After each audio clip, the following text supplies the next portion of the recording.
Good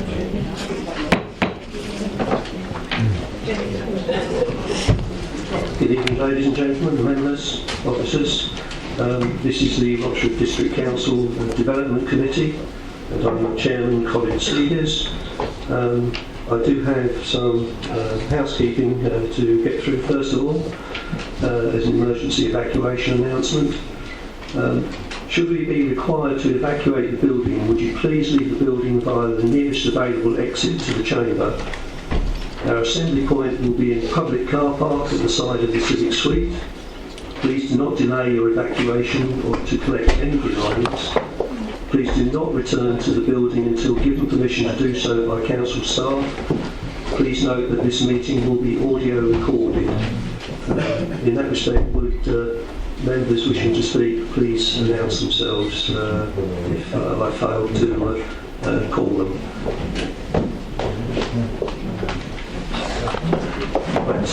Apologies for absence. I have 4.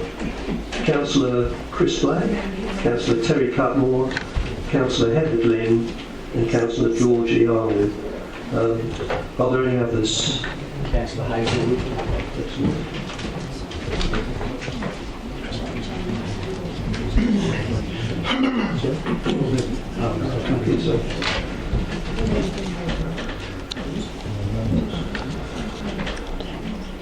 Substitute members, I have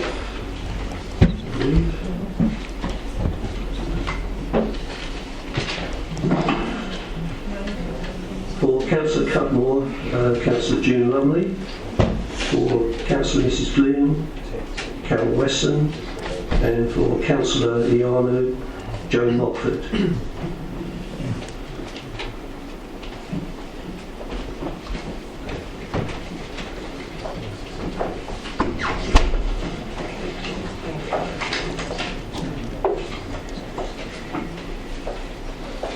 Non-members attending, I see 4. Councillor Oaten, I beg your pardon, 5. Councillor Oaten, Councillor Burton, Councillor Spencer, Councillor Sperring and Councillor Miss Wilkins.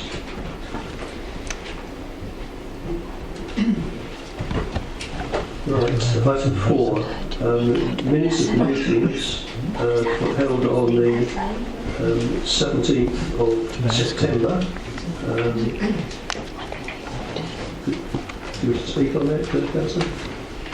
Yes, I have brought this issue up with our officers and I was hoping to be redressed before it was accepted. However, if you recall, the... Chairman, can you move the microphone a little closer, please? You don't normally have trouble hearing me.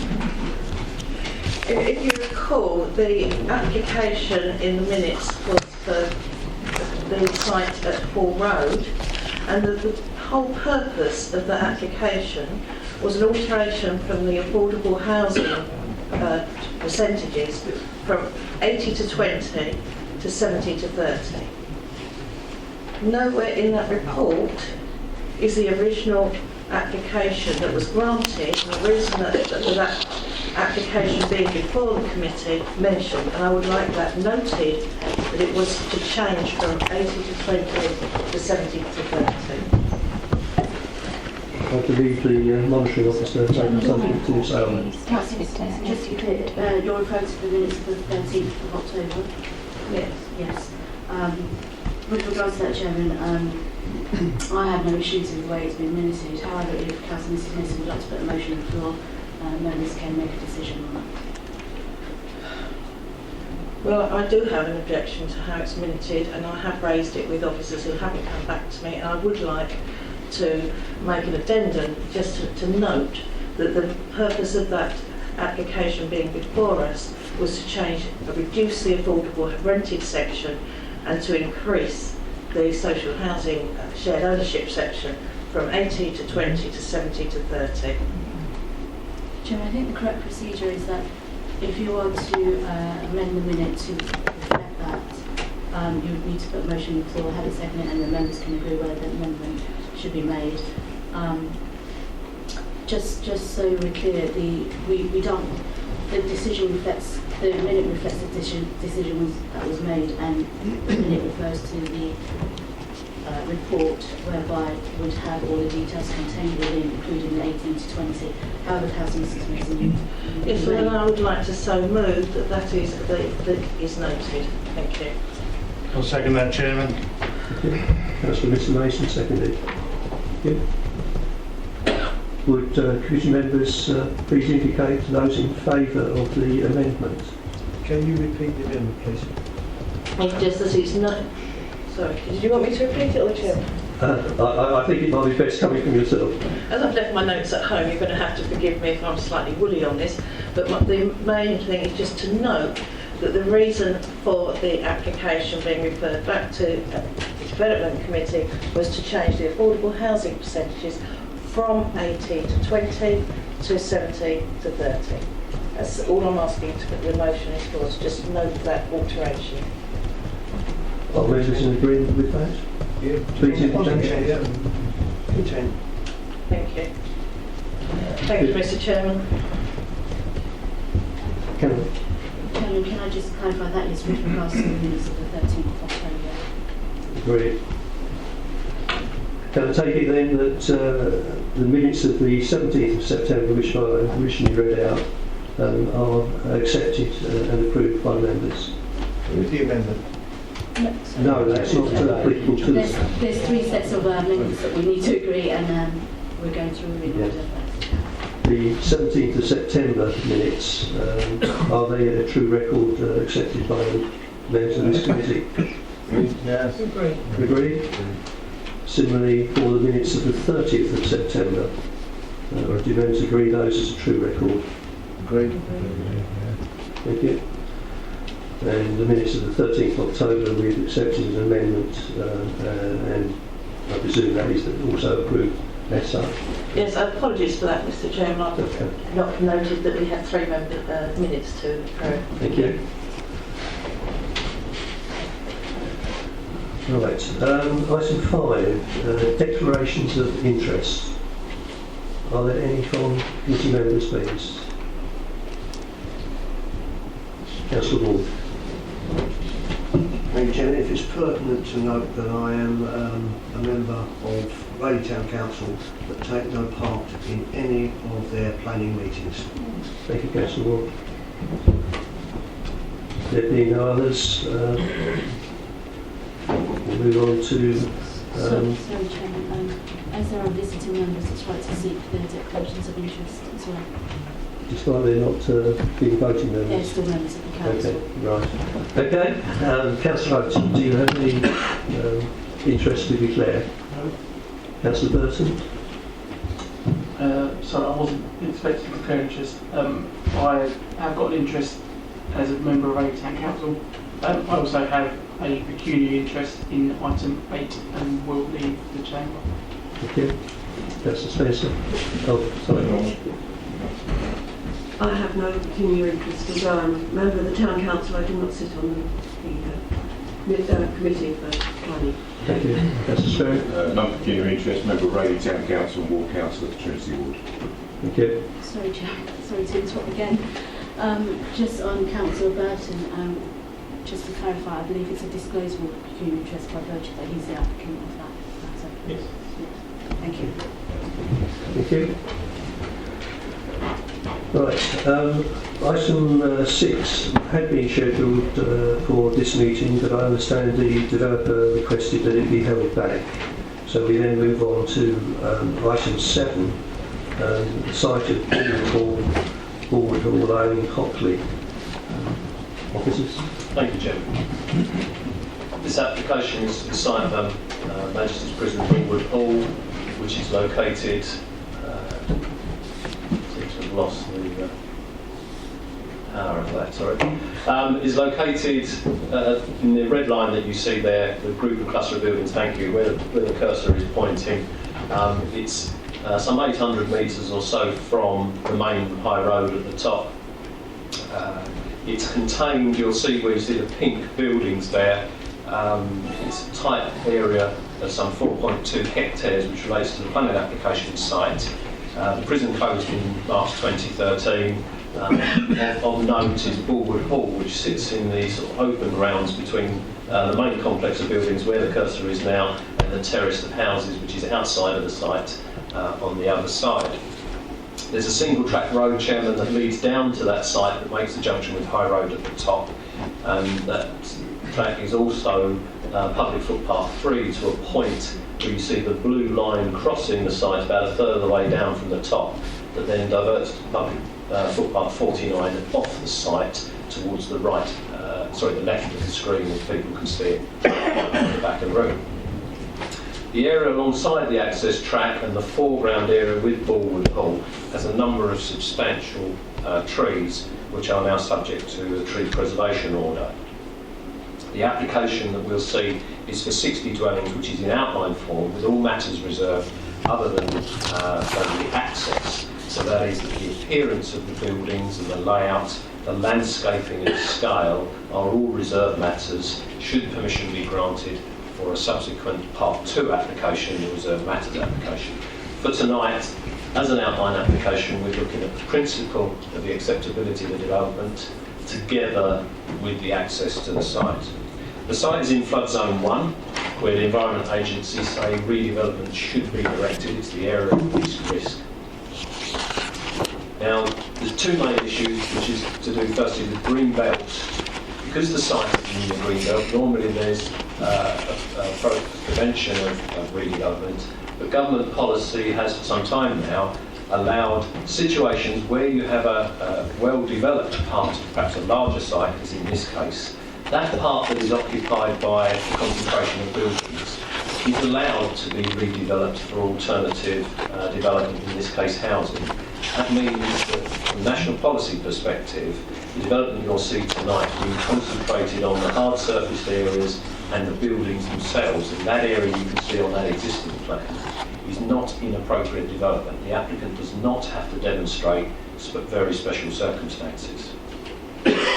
Although matters of scale and appearance are not for consideration, the applicant does have to help us with an idea of the sort of quantum and the arrangement of the buildings, and he can advise us that he expects that the development you can see there, which is an indicative plan, the houses would be up to 2.5 stories in height, that members will be familiar with, normally incorporate some kind of dormers, rooms in the roof design, and up to an overall height of around 9.5 metres. Now, the largest buildings that we saw on the earlier layout there, the prison buildings, are up to 3 stories with 12 metres overall. Now, with your policy DM10, it normally requires that development be located reasonably close to services. In this case, the site is just that bit further away. It's relatively near, but somewhat distant, depending on your view from the adjoining settlement pattern. But it is not within 800 metres and you require of local services like doctors, schools, facilities like that. It's further away from that. But you'll see from the report that officers take a view that if it wasn't for residential use, the site could potentially have some kind of commercial application, which in turn would bring with it other problems in terms of lack of fit with the residential uses along the access, as well as the sensitivity to the adjoining Hockley Wood site. So on balance, officers consider that the residential use is the most preferred in planning terms.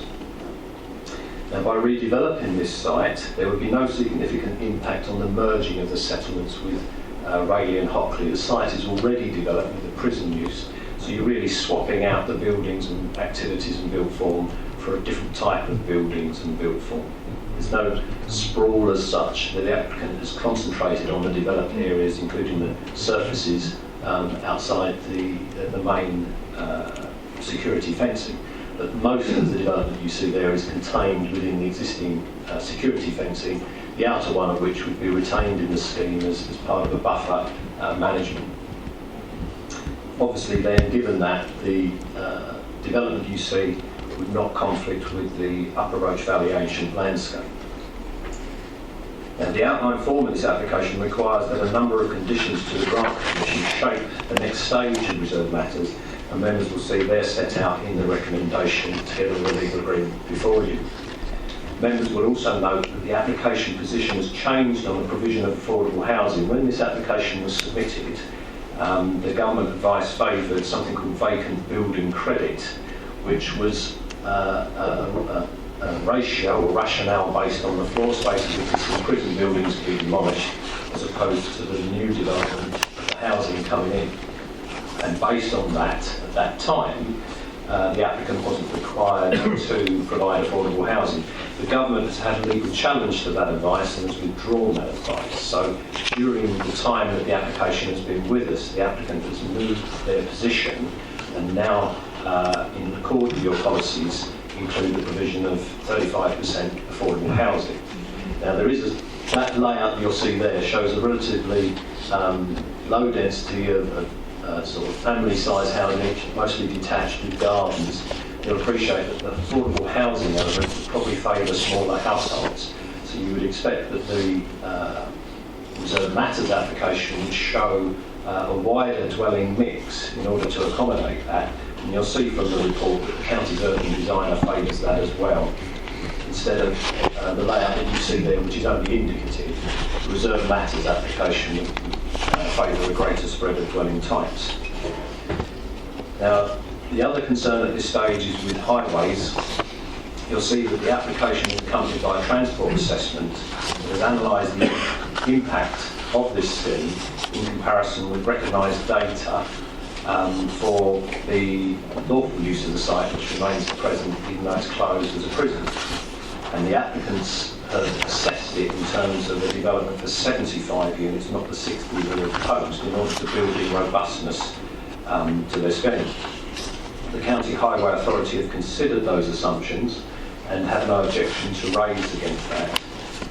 The far left of the plan that you see there shows alterations the applicant proposes from the vehicular access to Whitbread, which is in the bottom left-hand corner of your screen. You'll see that the road would be widened to a width of 6.14 metres to allow two vehicles to pass. And then the junction at the top onto High Road would be greatly widened. You'll see there in the shade of grey. Some members hopefully will be able to see that the existing road track is in a blue shaded colour. The proposed changes are in the grey.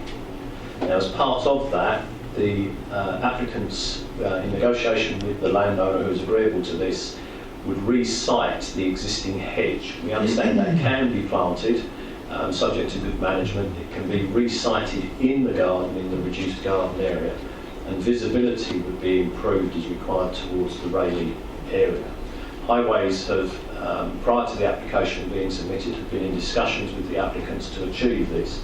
You'll then see in the middle section of the drawing the continuation of the roadway southward, which is largely unaltered. You'll see the blue hatch line till we get to the very bottom of the screen there where it says South Hatch. You'll see once again the road is widened, and then which continues on the far image near the title box on the drawing. You'll see again the road is widened, and you'll see that an outer line of a footpath is to be created around the preserved trees down alongside the carriageway to the site. These works will improve access to the site as required by the County Highway Authority, and you'll see that in the recommendation there are conditions and requirements of a legal agreement to suit that. So to conclude, Chairman, there is therefore the continent development will not be inappropriate in the green belt. It is acceptable, and there is no material objection to the proposal you'll see in the analysis on the highway grounds.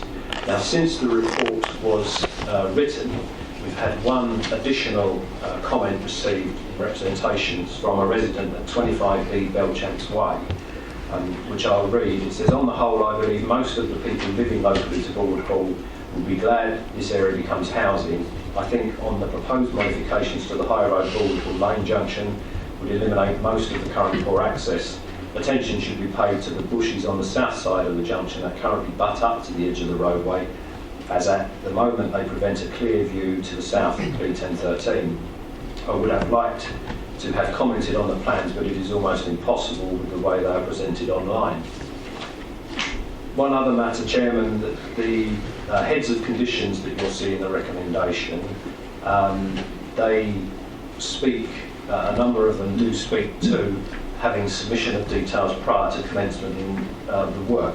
The applicant has questioned that in the light of government advice, which says there should be the minimum number of conditions that require details to be agreed, otherwise prevent commencement.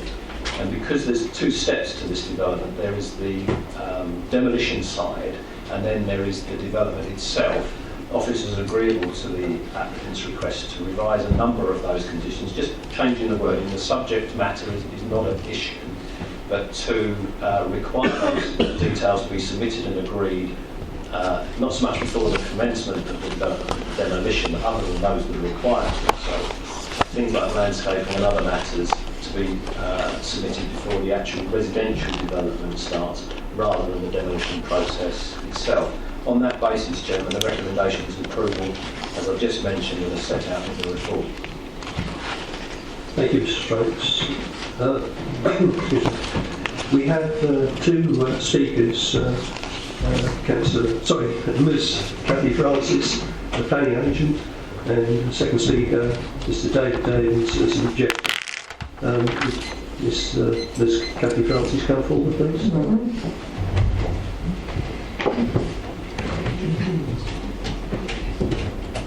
I will give you 5 minutes, and I'll let you know you have 1 minute to go. Thank you, Chair and members of the Planning Committee. We fully endorse the officer's recommendation for approval.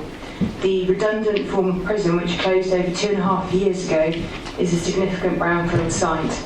The prison's closure was a result of the government's wider modernisation programme to improve the operational efficiency of the prison estate. The principle of reusing this land in delivering new housing is fully supported by both national and local policies. In particular, in the context of Greenbelt policy, the redevelopment would meet the necessary policy tests of appropriate development. In terms of visual impact, the proposals will deliver positive beneficial change to the local landscape setting. The reduction in floor space, height, scale and mass compared to that of the existing prison complex, and the additional landscaping and gardens created will reduce the overall level of hard standing and provide additional benefits to biodiversity and increased permeable areas. As evident in the committee report, none of the statutory consultees have raised any technical objections, further demonstrating the proposals are an effective and efficient use of the site. In terms of assessing traffic impact, it's important to appreciate that when operational, the prison attracted a significant number of trips to the site. The number of staff employed was over 200, with an operating capacity for up to 230 inmates. On a weekly basis, visiting hours would see a further 200 visitors travelling to the site. The traffic analysis work, which is supported by the county's highway engineers, identifies that the previous prison operation is comparable to the equivalent of 75 dwellings. This is above the 60 proposed. The proposed enlarged visibility space, the junction with High Road and the provision of the footway will significantly improve the current highway arrangement, and additional land has been secured to undertake the necessary works. Whilst we acknowledge some residents have contested the Ministry of Justice's registered title associated with the verge along the eastern side of Bulwood Lane, this area is outside of the planning application red line and doesn't form part of the development proposals. As such, it is not a material consideration in the assessment of the application. The applicants have fully engaged with the local community, particularly those living closest to the site, including individual meetings. Aspects of detailed design, including the need to accommodate additional car parking space for them, has been discussed and agreed with officers. The vast majority of trees are to be retained, as well as the central green area, which will provide play space facilities. The site's redevelopment makes a significant contribution as a windfall housing site in meeting the core strategy's housing targets and the government's key policy objectives in boosting the overall supply of housing and delivering new homes. The site's redevelopment will therefore assist in reducing pressure on other more constrained land within the district. The applicant is committed to starting demolition and remediation as soon as possible and has suggested some minor amendments to the proposed conditions to undertake these enabling works in bringing the site forward. The site is also located in close proximity to Rayleigh and Hockley, both Tier 1 settlements, which are considered to have the greatest range of services and considered to be the most sustainable locations. Further benefits of the scheme include the investment and refurbishment of Bulwood Hall, thus preserving and significantly enhancing a locally listed heritage asset, the transfer of Whitbread Woods, some 6.6 hectares, into public ownership for community use, with a new public footpath providing a direct link into Hockley Woods, creation of over 150 jobs in the construction and the supply chain, and being located within Flood Zone 1, the site has the lowest probability of flooding, and the reduction in hard standing and creation of gardens and landscaping will increase the permeable areas, thus improving existing surface water runoff. The applicant has also agreed a full Section 106 package in delivering the necessary and appropriate infrastructure to support the development, including contributions to education, health and the full 35% affordable housing provision. In summary, the proposals are fully compliant with Rochford's development plan policies and deliver clear social, economic and environmental benefits in supporting sustainable development objectives. We therefore urge members to support their officers in the recommendation for approval. Nicely timed. Thank you.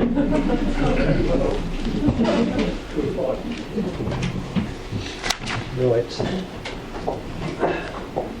Mr. David Davies, can you come forward?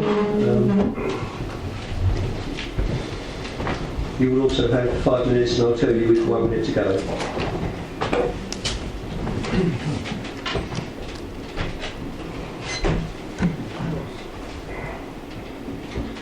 Good evening to you, ladies and gentlemen, member of the Planning Committee. I'm one of the residents of Bulwood Hall Lane, one of the houses in there, and there are a few of the other residents of Bulwood Hall Lane also here as well.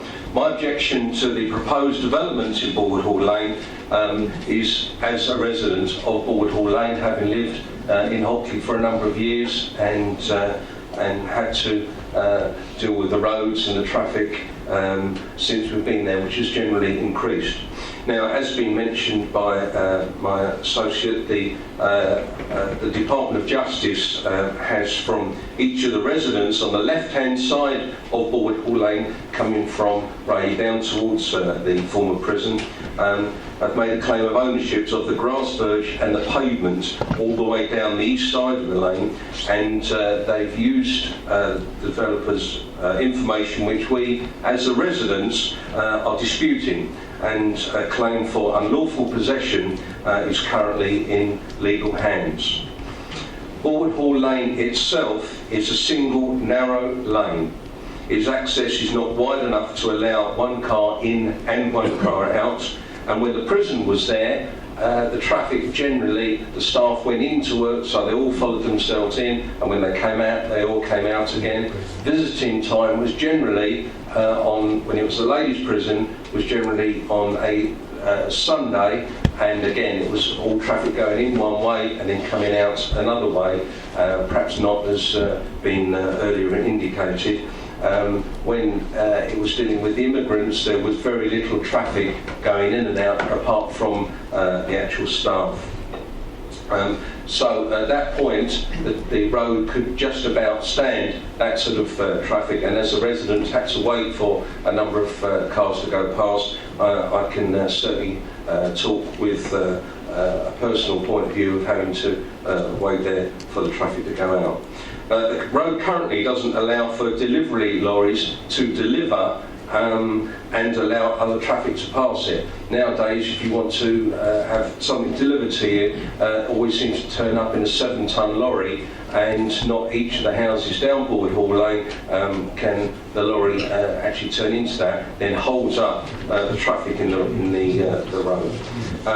The developers have indicated a footpath in their plans. Now, we've looked at this and the measurement. There's just not the room for a road and a footpath safely for walkers unhindered, and a number of people come down there and walk their dogs as well.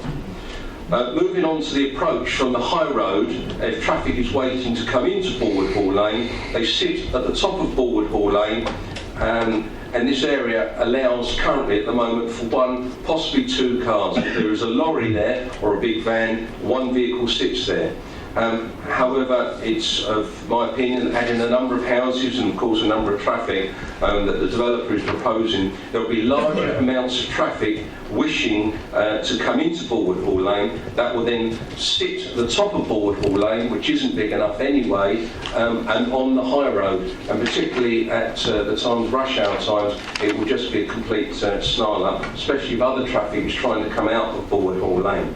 This will just cause further congestion. Now, the number of vehicles using the high road that has been mentioned in the report, we've seen the numbers, and one of our neighbours has actually sat and counted the traffic, and we feel that this figure that has been submitted is incorrect, and we'd ask for a total independent report on the actual numbers and the type, the reports, 1 minute. And the reports be done in actual busy times, not in the middle of the night or on school holidays or occasional quiet periods. There are alternative options of the approach, a number of alternative options, but these don't seem to be used, only the Borwood Hall option. Apart from Borwood Hall Lane, we want these other options to be looked at, and we wish that they could be considered by the developer. The infrastructure of the Hockley Road and its traffic cannot currently handle the traffic situation, let alone adding many more cars and delivery lorries. We would ask that this issue is addressed first of all before adding further traffic problems to an existing traffic situation. In conclusion, although we accept there will be a development on the site of the old prison, the lane can certainly not sustain the amount of traffic that the development of over 60 houses would generate. However, if the planning department looked at the other options as access backwards and forwards, I'm sure we could come to something that we'd all be happy with. Thank you. Okay.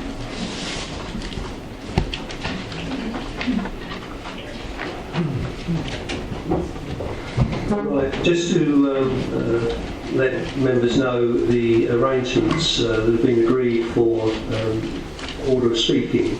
I will permit the committee members to speak first and any substitutes amongst them. I will favour the ward members if they're actually a member of the committee, and subsequently I will allow the non-members, visiting members, to speak if they have a ward member responsibility, and if then time permits and there are others wishing to speak, then I will also try and permit that also. Members should be aware that there will be a 5-minute limit on speaking for each of them as they are called. So given what I've just said, I will call Councillor Hayter, who I believe wishes to speak first. I've also had an indication from Councillor Steptoe, from Councillor Smith, and Councillor Ward, and Councillor Mr Mason, and Councillor Lumley. I'm trying to remember the order of that lot now, so Councillor Hayter to begin with. Yes, thank you, Mr Chairman. I have misgivings as the access of Borwood Hall Lane to 60 homes, potential of up to 180 vehicles. Now, the developer has put forward he's going to widen about 674 metres of road through Whitbread to 6.40 metres.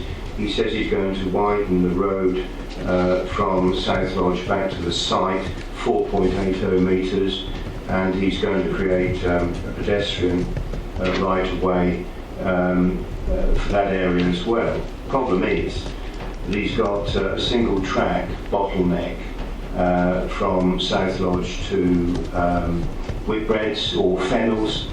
Now, it's at 70 metres, 50 metres, but it's a fair bottleneck, and that concerns me. Now, vehicles coming and going and stopping and reversing will be problematic, and there will be quite marked pollution for the residents whose properties are adjacent to the road, particularly South Lodge. Now, a previous planning application, I think in 2000, was refused. I think that was for 10 homes, because of the inadequacy of Borwood Hall Lane. That was one ground of refusal. There is no footpath from Marion House to the junction with Hockley Road. How can that be safe for the residents of 60 homes, particularly children? Now, it's said that the traffic will be no worse than the prison traffic. I think that's probably disingenuous. Now, since March 2013, there has been no prison. 2006 to 2013 were failed immigrants whose families were predominantly abroad, and visitors were relatively few. Now, visiting took place, same with when it was a ladies' prison, that was on Sundays mostly. And the shift hours of the staff were at odd hours, and certainly vehicles were predominantly going the same way with the change of shift, with visitors. So you didn't have the problem of vehicles coming and going. This will happen predominantly in 60 homes. At rush hours, the comings and goings will be intense along a single track road of 70 metres, 80 metres. My contention is that this access way is inadequate. Now, the junction with Borwood Hall Lane with the Hockley Road is also problematic. In rush hours, it's extremely difficult to exit or enter Borwood Hall Lane, and in particular to turn right into Hockley Road from the lane. Queuing to turn into Borwood Hall Lane from Hockley Road will aggravate long tailbacks at rush hour and cause them outside rush hours. Now, Hockley is a B road, as we know, carrying huge amounts of traffic, and even outside rush hours only needs an obstruction for long tailbacks to develop. On turning right from Borwood Hall Lane into Hockley Road, there's a right-hand bend to your left, which makes the manoeuvre hazardous. I also wish to mention, Mr. Chairman, the lack of 12 secondary school places needed. I understand there's going to be a deficit of 398 places by 2018-19 for secondary school places. What is going to happen for those scholars living in the new homes unable to secure places? For this development, Mr. Chairman, I'm concerned there is no corresponding road infrastructure or secondary school places. Furthermore, there is no, on the Hockley Road, there is no footpath to the bus stop on the Rayleigh-bound side of the road. Therefore, children will have to cross the road and cross again. That is pretty hazardous, as I can attest. I've done it myself on numerous occasions. So for those reasons, Mr. Chairman, I have some misgivings over this planning application. Thank you. Thank you. Thank you. Councillor Sector, I believe was first. Thanks, Chairman. Some points of clarification, if I may, from officers. First of all, I'll start with the drawing that is on the screen at the moment. Where the road comes out onto the main road there, currently there's an access to the property, I think called Whitbreads, that comes directly off of there, right at the end. Will that be maintained? Chairman, I understand the access would be reinstated, so the access would move, but the site does have another access down here. Yeah, so the existing access will be changed, but it will be roughly in the same place. Just move back a bit further. That's my understanding, Chairman. Now, the hedge that is along the borders along the actual main road, along the side of that property, well, that's the one that causes a lot of problem with seeing around the corner. Will that be relocated as well? No, Chairman, the idea is that it would be, I suppose, what we call faced back. It's rather than allowed to spread, so that it would be cut back. The one to be replanted is along the lane itself. Okay, and finally on this drawing, the objector spoke about a footpath that runs along the side of the road there. Can you point that out? I can't make it out from here. The proposed footpath, Chairman, is on the lower parts. No, the existing footpath. There's no existing footpath, and there is a shared surface, Chairman. Okay, and my final point of clarification is on the main drawing of the layout of the site. If you could go to that, please.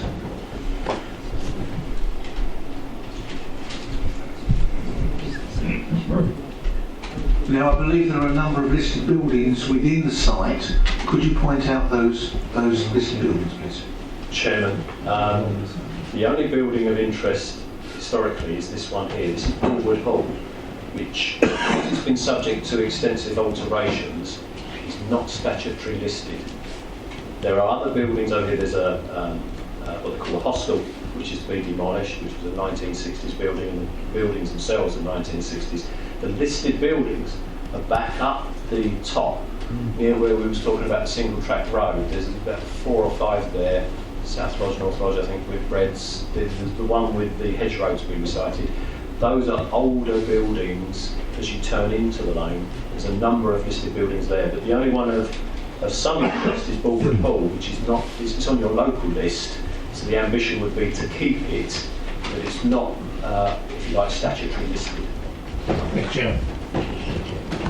Thank you. I did allow some additional time there because the number of questions which required an answer immediately. But generally speaking, we will try and adhere to the 5 minutes. Councillor Smith. Thank you, Chairman.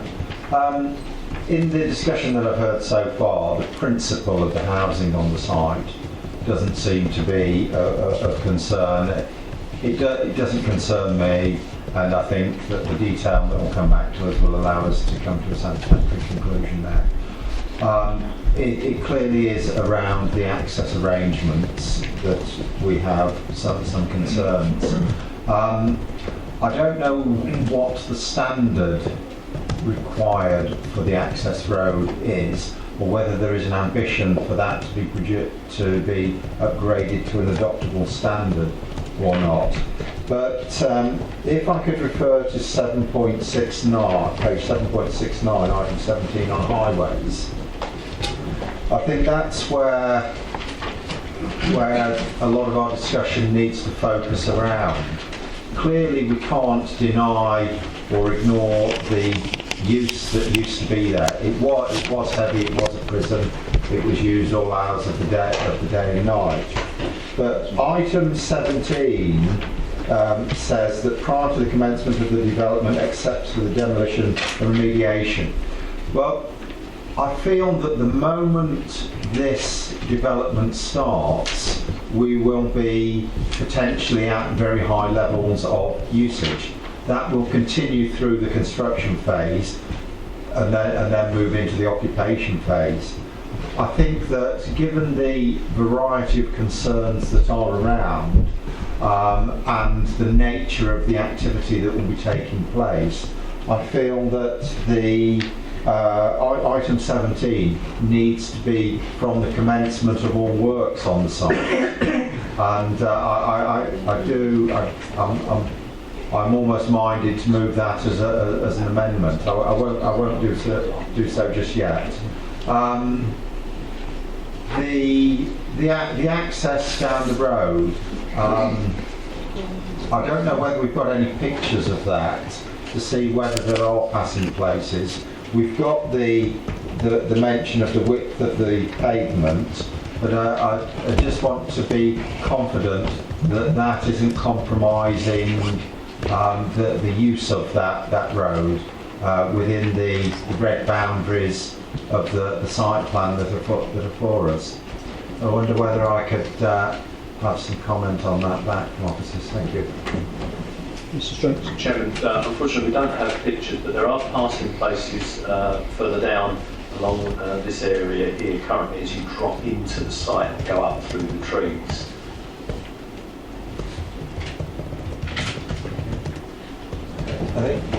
If I may, I'll listen to what other members say and then possibly come back with something.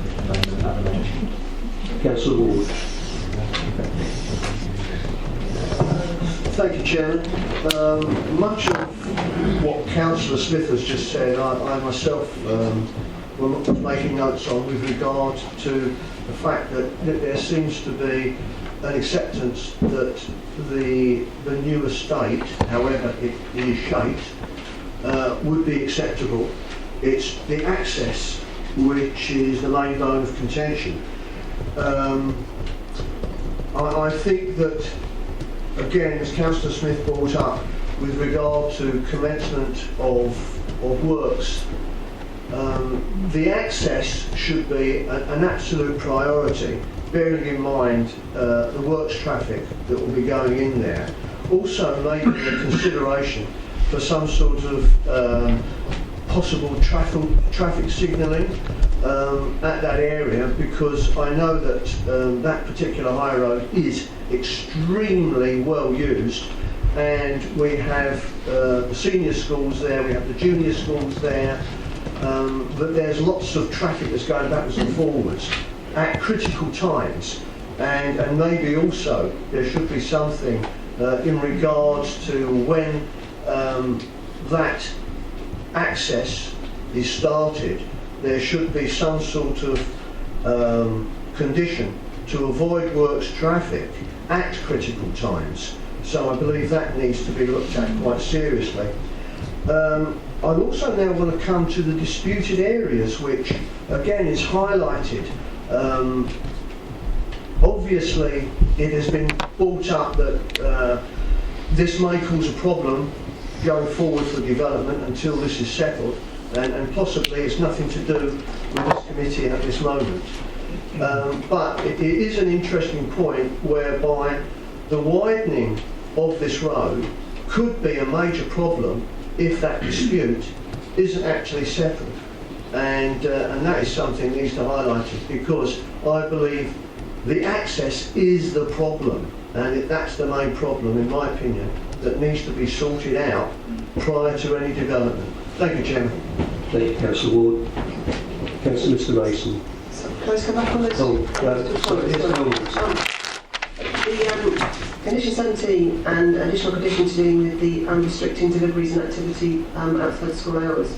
I think following the discussions that obviously have gone ahead now, we would actually put forward that we do amend the Condition 17 to actually remove the words except for demolition and remediation, except in the fact that those heavy vehicles will be using that junction at key parts, creating what would be almost like a haul road activity, so that at the point at which any development starts on that site or any commencement starts, that is actually approved before we get to that point. And also a condition that would actually restrict deliveries, not obviously site workers, but delivery vehicles to outside school hours. So that would obviously seek to, so that would be additional condition relating to restricting deliveries outside school hours, so they occur outside school hours, and also ensuring that Condition 17 is amended to remove the words except for demolition and remediation. So basically we get that junction improvements at the start.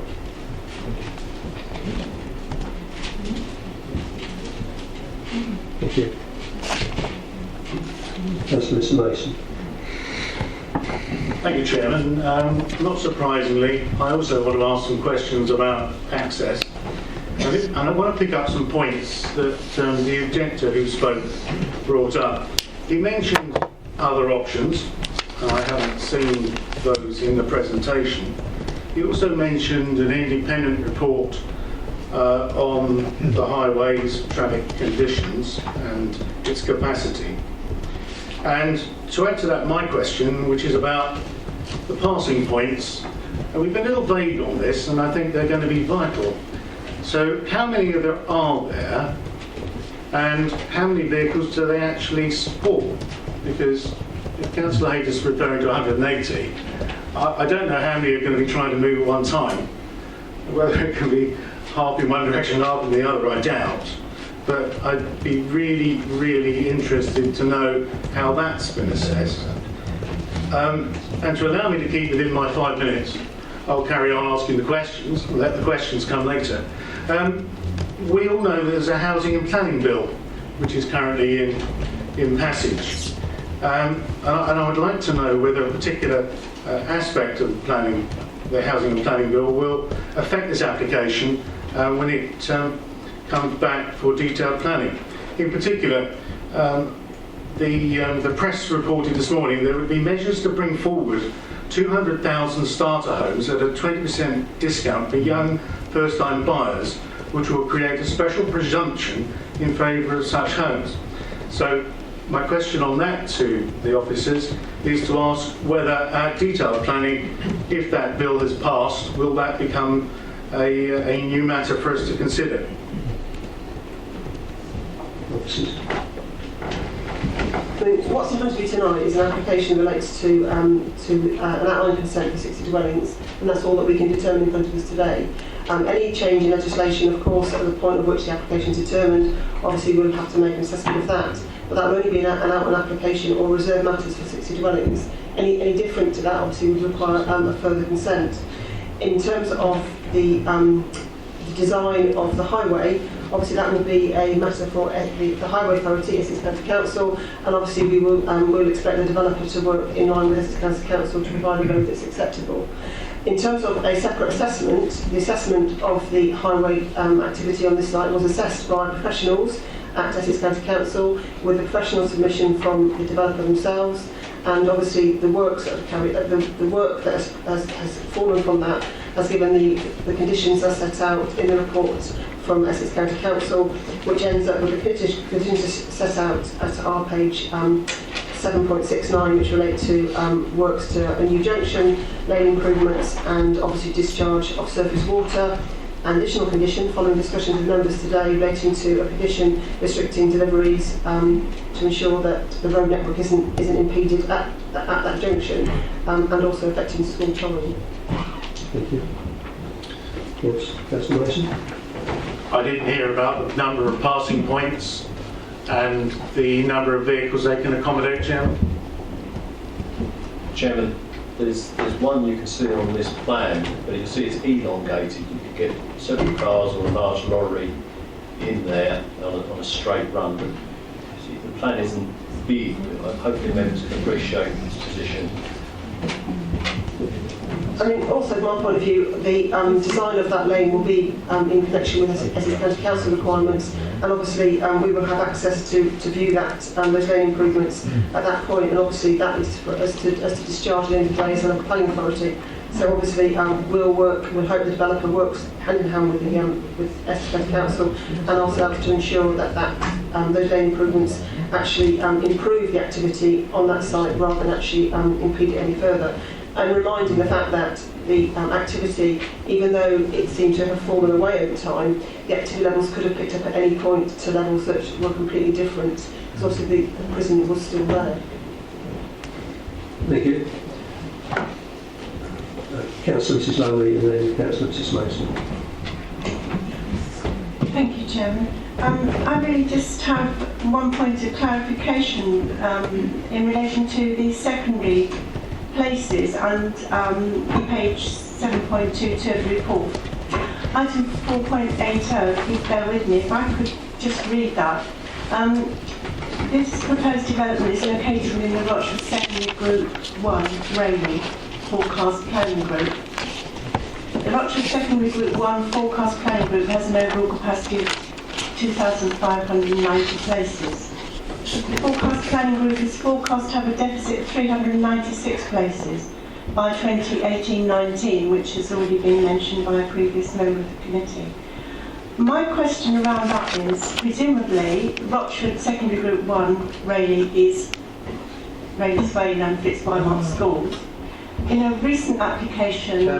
Chairman, just on a point of order, if members are going to mention Swain Park, I've got an issue. And the nature of my employment at Swain Park does put me in a difficult position. Noted, Councillor. Is there an issue here? Do you have any information surrounding the process of education? It's not in our catchment area.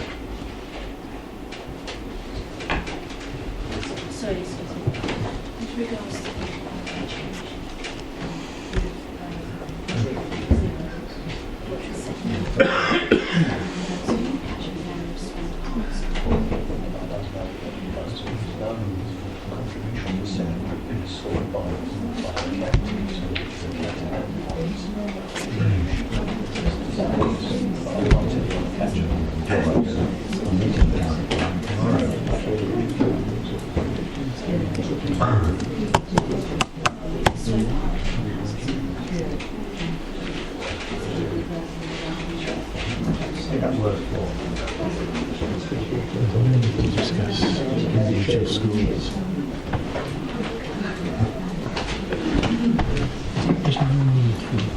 the discussion of individual schools, this is an issue where the councils make a decision that there is no justification given the small number of schools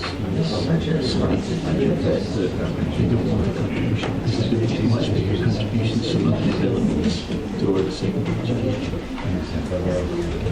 I've advised Councillor Smith that this is not an issue, as there will be other contributions from other developments, and County Council has not, the Education Department, has not sought a contribution for secondary. Thank you, Chairman. I felt, Sorry, I just draw your attention to... for the sake of clarity and for the record, it was important to raise that issue.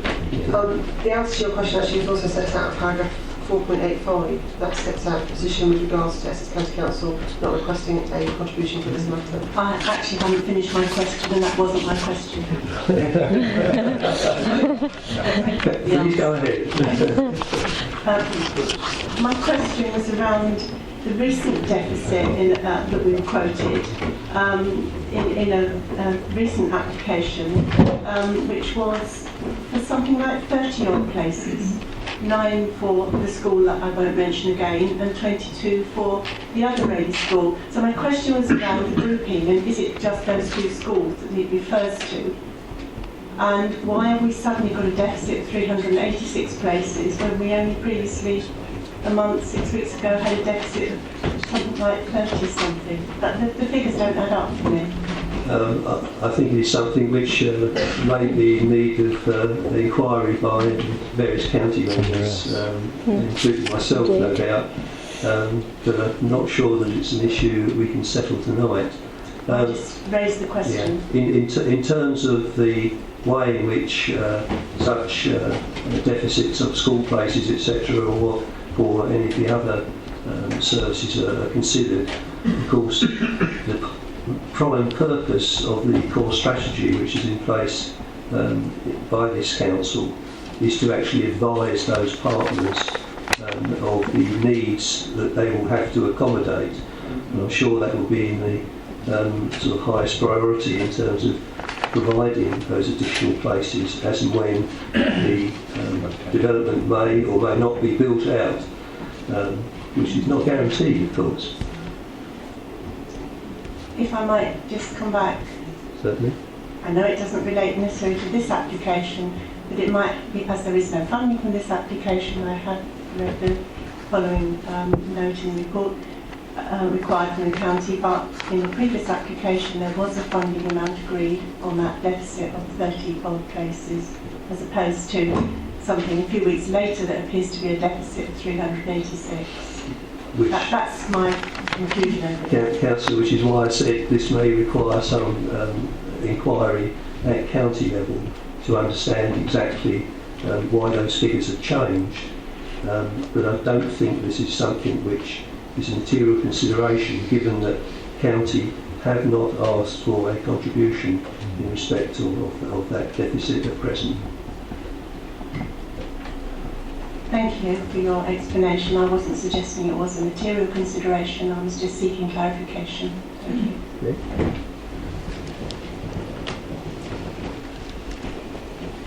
Now, as a committee member myself, I'm not sure whether sorry, Councillor Mason. Mrs. Mason. Thank you, Mr. Chairman. Can you hear me? Good, because the mic's obviously quite a way away. I think we've all heard that the majority of the committee seem to be in approving of this in principle of the actual housing usage on this site.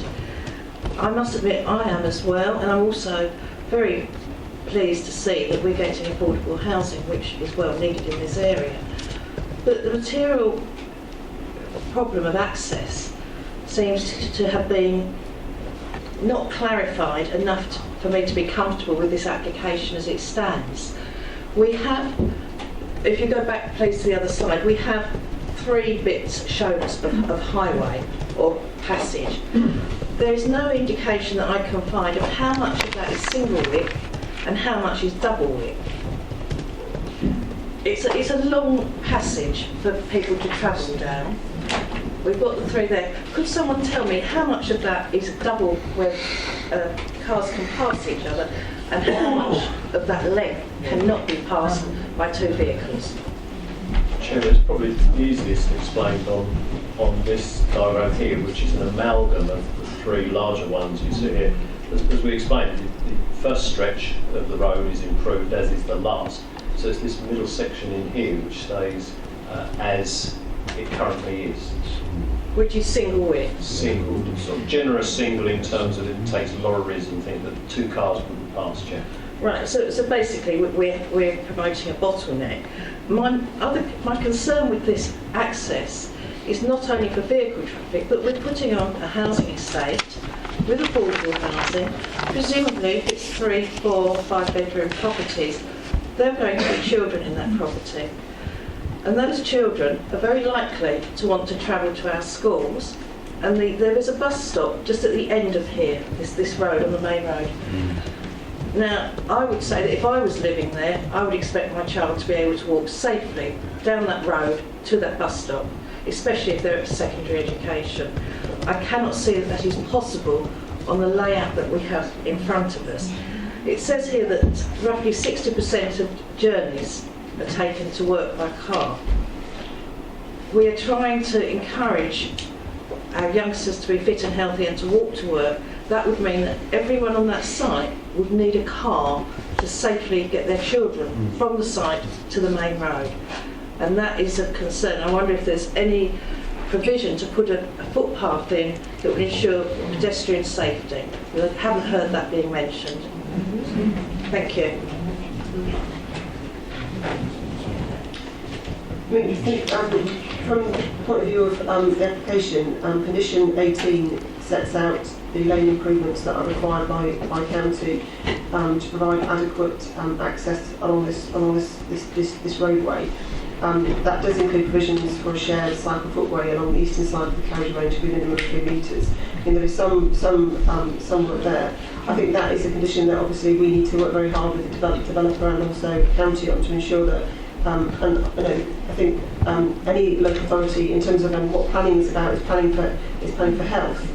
We should be encouraging walking where possible and cycling where possible.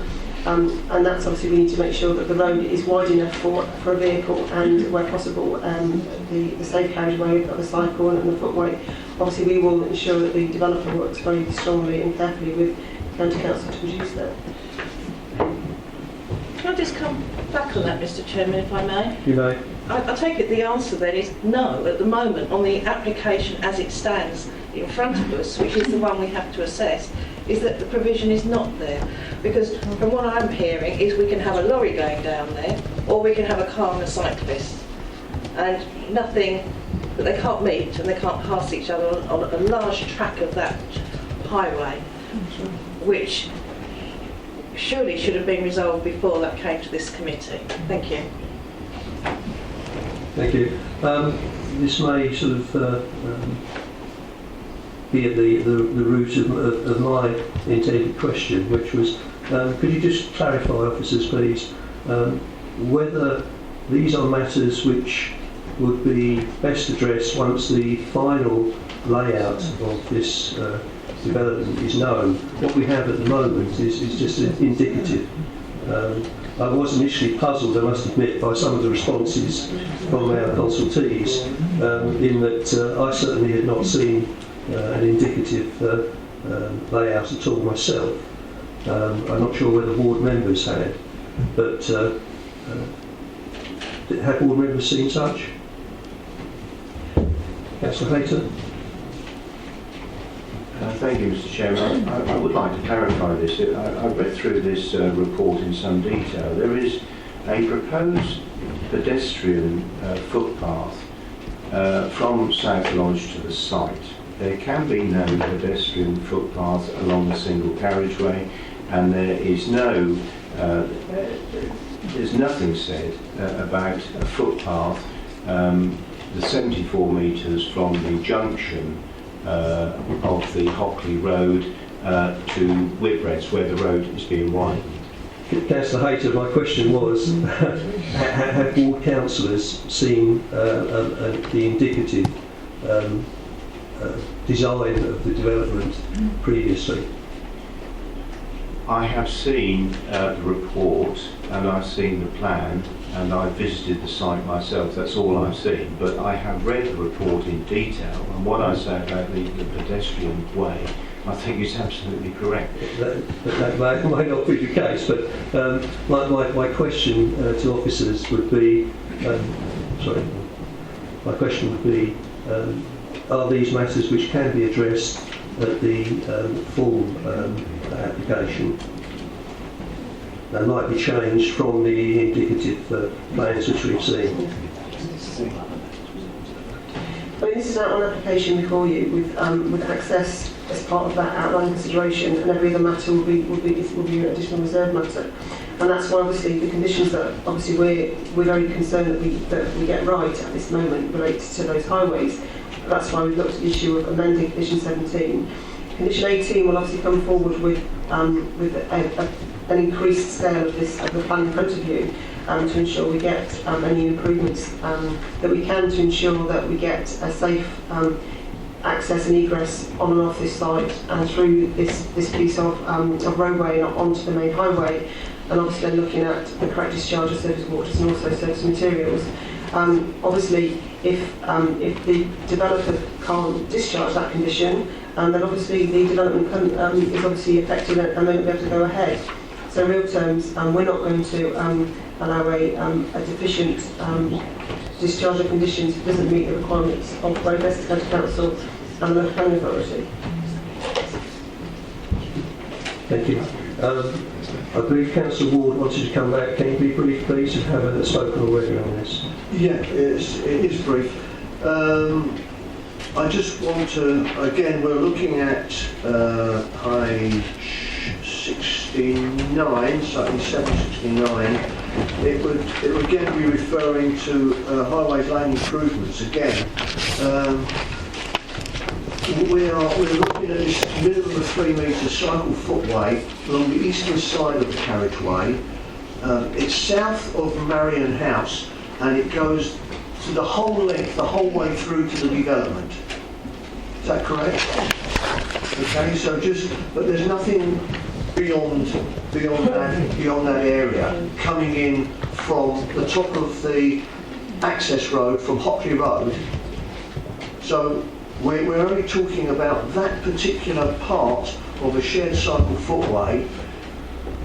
Is there any provision for pedestrians and cyclists beyond that going up to Hockley Road? That's what I'm looking at. You only state from Marion House, which is right in the middle, which is in the bottleneck area. But there doesn't seem to be anything stated from Marion House up to, let's say, North Lodge or Whitbreads. Can that be clarified, please?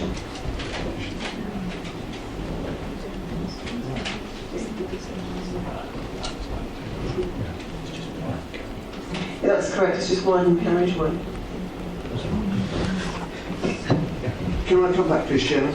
Are we in a position to condition at this moment that the developer looks at improving that so that at least there is access for both cycle and pedestrian from Marion House through to Whitbreads, please?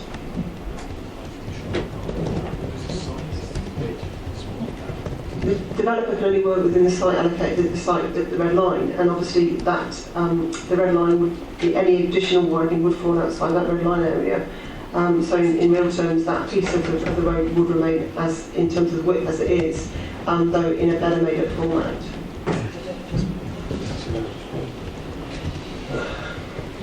Councillor Smith, briefly, please. For the sake of clarity, I would be able to agree the recommendations that are before us should we be able to have terminology that states that the transport link from the Hockley Road to the proposed development be of a standard that allows the appropriate agencies, principally highways, to agree that there is appropriate access for vehicles and pedestrians. I would need to see that that is agreed by the appropriate body. I think shared access is a particular sticking point on this issue. I think from the point of Essex County Council, the comments we've got so far is and the comment is set out at paragraph 4.4, which says, from a highway and transport perspective, the impact of the proposal is acceptable to the highway subject to the following mitigation and conditions. And so from the Essex County Council, from the transportation point of view, that's their point. And then the conditions we have picked up through the recommendation are in line with what Essex County Council have required us to do. So in real terms, that has been addressed already, and that statement is very clear within the decision we've made, and the conditions that we've put on relating to New Junction and lane improvements are in line with what Essex County Council have required us to do to meet that standard. I would point out to members that we are rather hidebound by Essex County Highways recommendations, and are not really in a position to question that, although we may wish to on a number of occasions in other applications in the past. It is not in our remit to be able to do that. Councillor Ward, very briefly again, please. Would it be possible to defer, to send this back to Highways, because we are not satisfied with their view?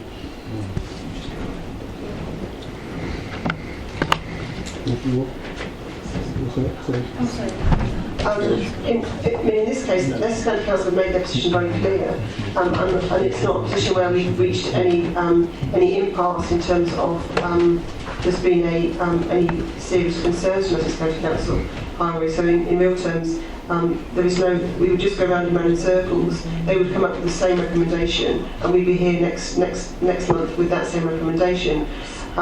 In real terms, I think it is how we ensure that we deal with those conditions to ensure where possible we can get the road as wide as we can get it, and to ensure that the passing places are correct, and to ensure that the road services are correct, to ensure that a walker, a cyclist and a car user feels safe on that road together. So that's a case of us, I think, working with the developer and any future developers to ensure that we get that correct. So I don't think it's a matter that can be deferred, and I think that the conditions, as stated on the recommendation, will deal with those concerns. Councillor Smith, Councillor Sperring has been waiting, I believe, as a ward councillor, but having set out the order of play initially, I'll give you one last. I think Ms Lyons has outlined what the concern is, but at this moment in time, not given us enough confidence in the mechanism by which that will happen. And I think that's the crux of the matter. There are some limitations, the width of the site. We've heard that Highways are content. We've heard that we, as a council, need to work with the developer to achieve the best solution.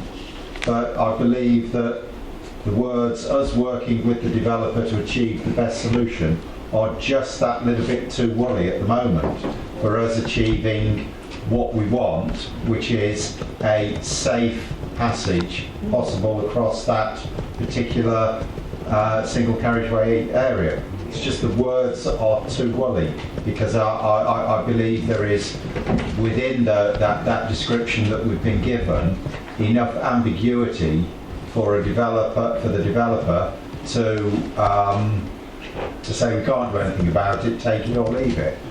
I wouldn't be happy with that. Clearly the developer is hearing the discussion and understands where we're coming from as part of tonight's proceedings, but I'm just looking for some further hardening up of our terminology, please. The condition is the terminology.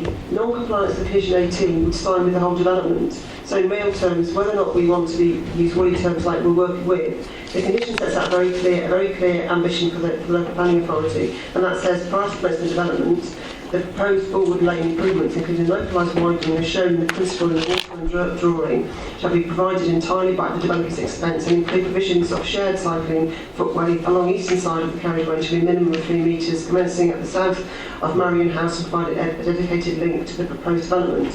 And then condition 17 is one we've already discussed about the amendment, because it deals with those significant roadway improvements. It's not woolly, it's very clearly set out there, and in terms of discharging that condition, that will be with the local highway authority, Essex County Council, to ensure that condition is discharged correctly, to ensure that the roadway produced by this development meets current standards to ensure safety and security of road users, both on foot and bicycle and in the car. Thank you. Councillor Spearing, thank you for your patience. Thank you, Chairman. There is no need to stand. Right, okay. Before I start, could I declare that I have an interest in Francis Primary School as a governor? And I only say that because this report mentions that Edward Francis Primary School would be the main catchment area of the school. We have no capacity for primary. My colleagues have mentioned secondary. Are you raising a point of order, Councillor Lane? I just have to, as Edward Francis School has been mentioned, declare an interest as governor of Edward Francis School.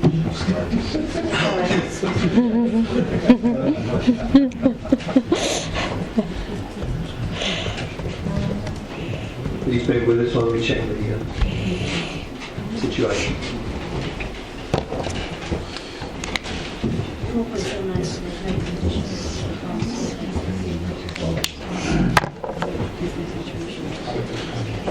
There is no contribution on the buys, so there is no conflict of interest there. Thank you, Chairman. My concern is, and it's been touched on by my colleagues, and I have spoken to Mr. Shranks, who's got an answer from Essex Educational Authority. They asked for a contribution for £47,185 for early years and childcare. I think it's going to be another job for your county.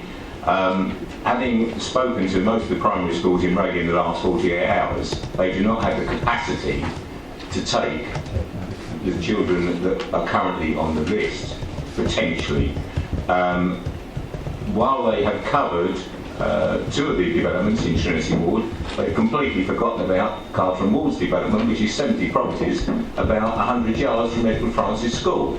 So I think perhaps in your capacities as county councillors, you need to go back and ask Essex Education whether they've really done their homework on the primary school cover as well as the junior school. So I have spoken to most of the primary schools in the last 48 hours, and they don't seem to be able to substantiate the numbers that are being predicted, which makes me question some of the other numbers that are being predicted, whereby the estimate is 2.4 residents per development. These are 4 and 5 bedroom developments, and I start to question how you're going to have 2.4 in a 5 bedroom house. It just doesn't tie up.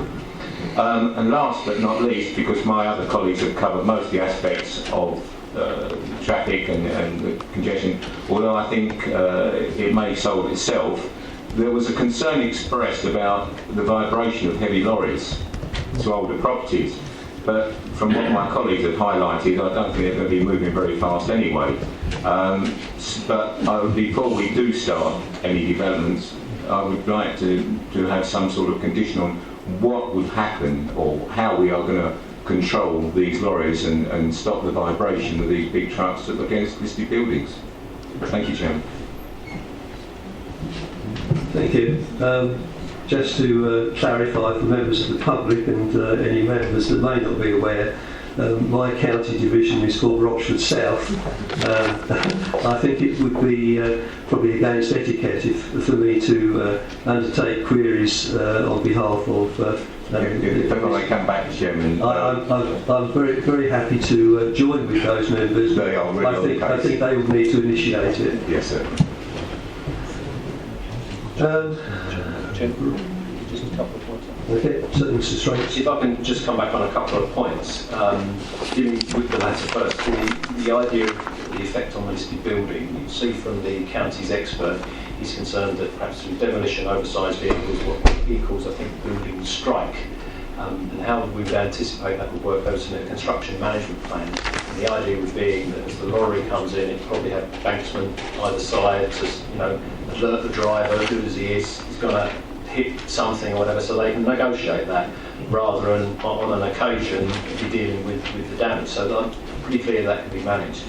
I can't help members with the full workings of how the Education Authority finance thing, but I think it's fair to say they have to avoid double counting.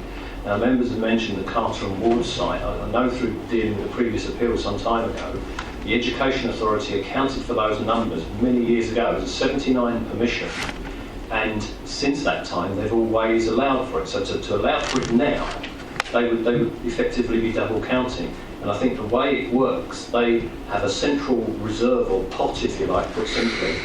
And the idea is these new developments replenish that pot as they plan from that. So you don't see directly the money that you create through this scheme go straight into the school, because obviously there's a build period, the dwellings have to then be occupied and all that infrastructure has to be provided first.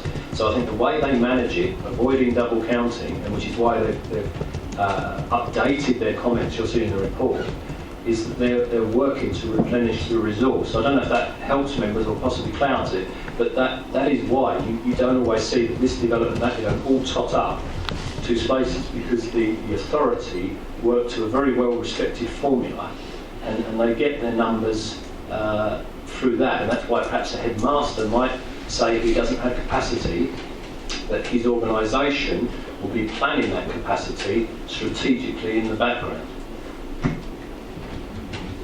Thank you, Mr. Stranks. That's a very clear explanation, I think touched on what I was saying regarding the forward planning, which spins off from our core strategy. Can I just come back? Councillor Sperring. Thank you, Chairman. I do appreciate, I've had the conversations with Mr. Stranks, but I do think we should highlight this issue, because if this is the case, and it has all been covered, none of the heads seem to know anything about any full planning, certainly not Edward Francis anyway, and if it has been accounted for, we then really do have a problem, because we already have a deficit potentially. I will consult with the relevant county members, and we will no doubt speak with Councillor Gooding of Essex County Council, the portfolio holder. Thank you. Right. Well, as there have been no motions put forward, I feel duty bound to put forward the recommendations of officers as printed for with the amendment agreed. Sorry. So the amendment to Condition 17, removing the words, adding in the words prior to commencement of any of the development of the site, and then removal of the words except for demolition and remediation of Post Junction. So then the condition continues, and then additional condition restricting deliveries to the site outside, so they occur only outside of school hours, which would be usually 8 o'clock till 9:30, and then it's normally 2:30 till 3:30. But we can work at that. We can work at that condition. Okay. Are you content with that amendment as just announced? And therefore I ask members to vote. Those in favour, please indicate of the recommendations as printed, as amended by those two amendments just mentioned. And those in favour, please indicate.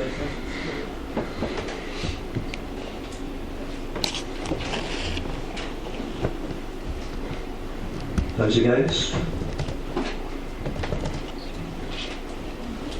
The motion is carried 8-3 as I see it. So I made this my Vice Chairman as well.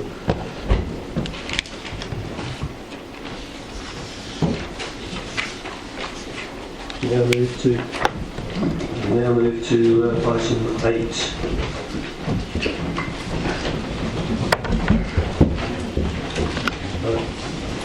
I see that Councillor Burton, to which it refers, has already left the chamber.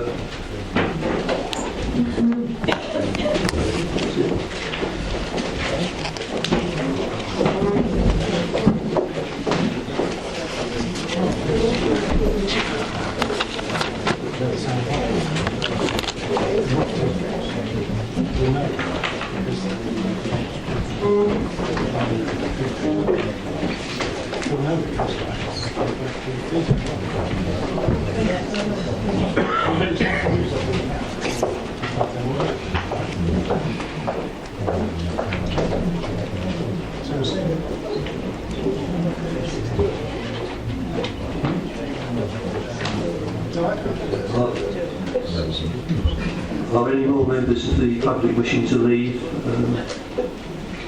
Yeah, we're very welcome to stay, of course, but it might be more appropriate to carry on conversations outside the chamber.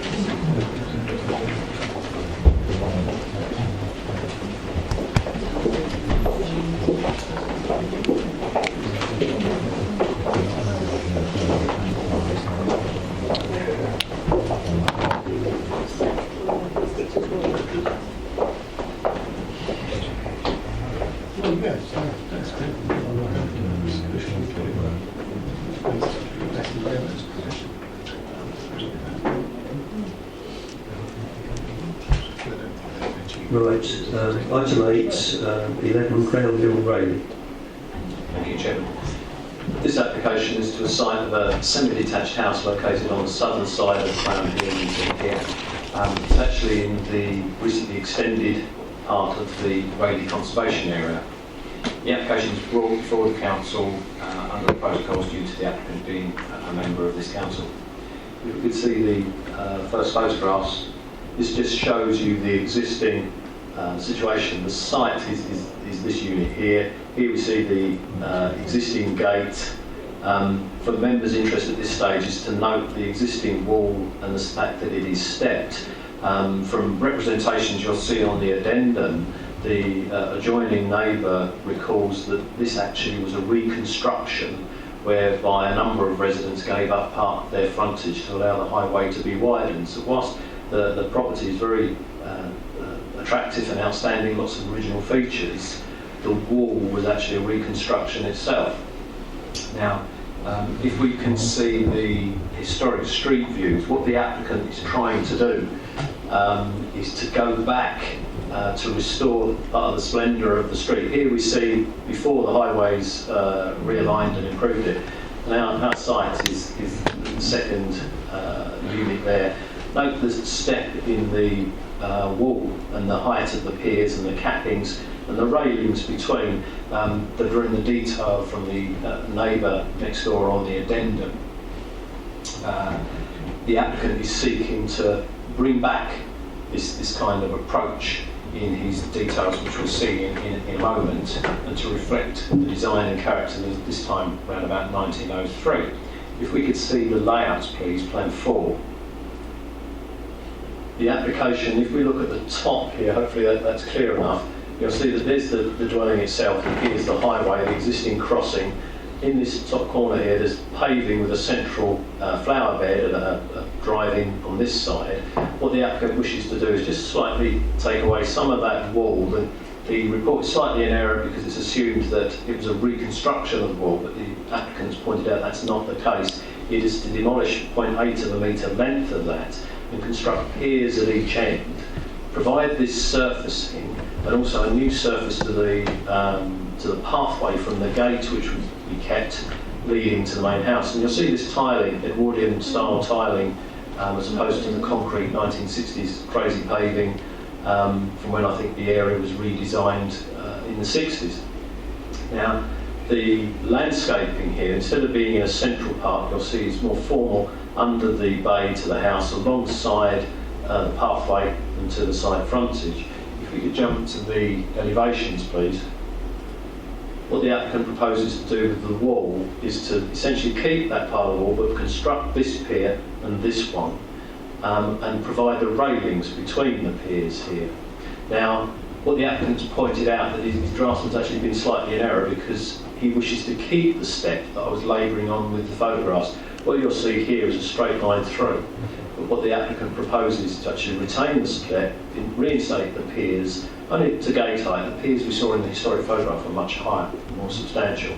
But you'll see from the sentiment of the report that officers and the county advisor feel that the reinstatement of this detail enhances and uplifts the conservation area, which is our main duty and responsibility. And on that basis, Chairman, the application is recommended approval. Now, since the report has been published, the applicant has put forward the various materials, and there's a slight amendment to the conditions. Condition 2, which requires that it be built strictly in accordance with the drawings. I'd like to just vary, say, retain the steps feature. Condition 3, whereas we had asked for the paving samples to be provided, the applicant has over the last few days provided those samples, and we've got agreement with county specialists that these would be what's called Cota black limestone paving. And so that we don't need him now to submit those, we've agreed those. And condition 4, which sought the choice of mortar mix, we can now confirm that we would be using a lime mortar in that. So rather than have the applicant have to submit successive details, we've now seen those details. So I'd like to be able to adjust those conditions, should the member approve it, to reflect what has been agreed and basically avoid a further piece of work and duplication. So the recommendation, Chairman, is approval subject to the site amendment to those changes to reflect details that are acceptable. Thank you, Mr. Stranks. We have no public speakers, and ward members are indicating there's none. Councillor Ward. I would like to compliment the applicant on what he's trying to do, and I would definitely propose the officer's recommendation of approval on this. With those amendments agreed? Yes, with those amendments agreed. Any other members wishing to speak? Councillor Steptoe. Yes, thank you, Chairman. Just a point of clarification. The main part, I assume, is going to be a parking area. Will that be permeable with the water going through it? Chairman, hopefully it's clear from the drawing, but this is a block paved area. You'll see, I think what we call them an ACO drain here. The idea being that the rainwater is captured before it goes across the highway. The applicant has anticipated that and will be providing this drainage here. Thank you. Thank you, Mr. Stranks. My understanding is that that's a building regulation requirement anyway, isn't it, these days? It's strayed into planning because under permitted development rights outside of the conservation area, people can block pave on the basis that they capture the rainwater in some way and avoid it going across the highway. So planning has started to deal with this, Chairman. Thank you. If no other members wish to change, do you have a seconder for your motion, please? Thank you. Councillor Smith seconds. Those in favour, please indicate. I think that's unanimous. In which case, we come to the end of today's business. It really does. Thank you for your attendance and your diligence.